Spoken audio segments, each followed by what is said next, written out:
This is a 72-year-old gentleman that has arrived to the emergency department with complaints of feeling dizzy and weak. His symptoms began 2 days ago and have gotten worse in the last few hours. I'm going to go ahead and check the patient. Hi, sir. How are you doing? You doing all right? You seem a little drowsy.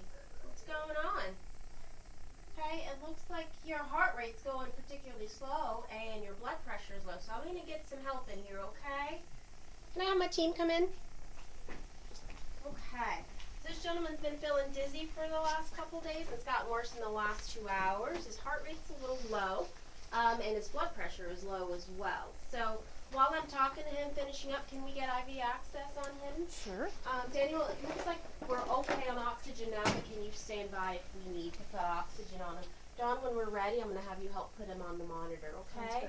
Sir, are you having any chest pain right now? No? Okay. Have any history of heart failure?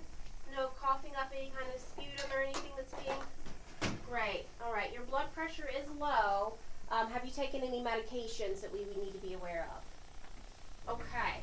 So, looks like you're in symptomatic bradycardia, so we are going to have to do a couple things for you, okay?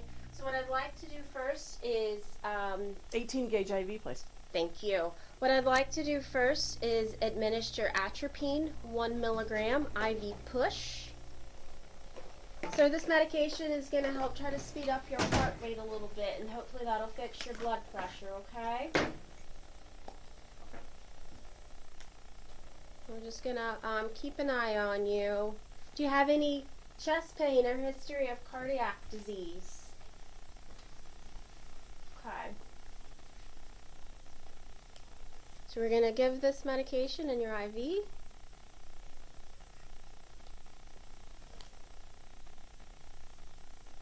Atropine, 1 milligram IV, push given, followed by flush. Thank you.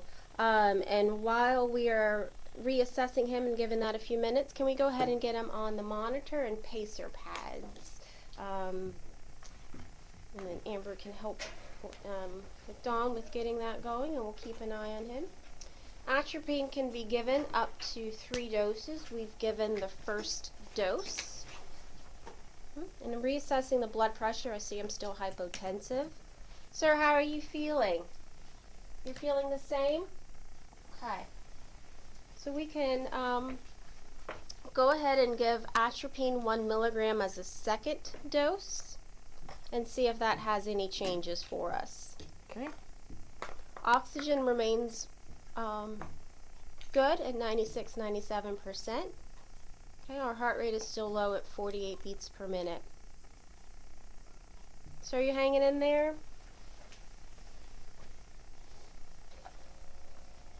Atropine, 1 milligram given, followed by flush. Okay.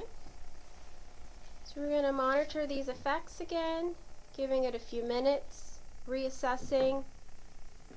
How are you feeling? Okay, feeling about the same? Okay, no chest pain? Still pretty drowsy right now. It looks like the blood pressure is still low, very low at 73 over 43. We're going to go ahead and not give the third dose of atropine. We're going to give some different medication for you to see if we can get you going. And we're going to go ahead and start an infusion of dopamine. That's going to be 5 to 20 micrograms per kilogram per dose. All right, dopamine being hung.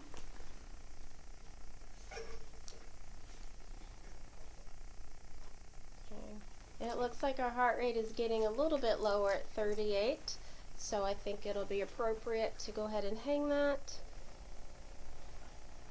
Okay, and begin that infusion. An alternative medication could be epinephrine 2 to 10 micrograms per minute. Okay. Please confirm the dopamine dose. 5 to 20 micrograms per kilogram per minute. That's correct. 5 to 20 micrograms per kilogram per minute. Thank you. All right, so since his blood pressure has dropped a little bit and his heart rate's gone lower, we're going to start transcutaneous pacing. You've already placed the pads on, so let's have the patient turned on the defibrillator to pacing. We're going to set the heart rate for that to 70 beats per minute, and then we're going to turn up the milliamps to 50 milliamps. What we're looking for on the monitor is both our pacer spike and capture, And then we're also going to check with the patient to see how they're responding. Okay.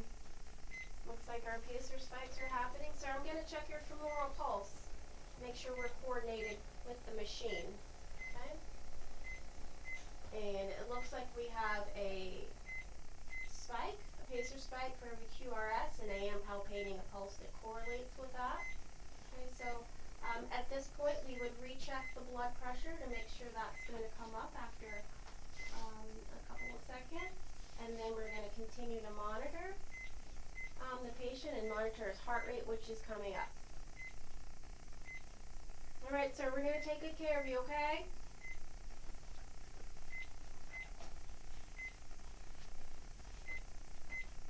And scene.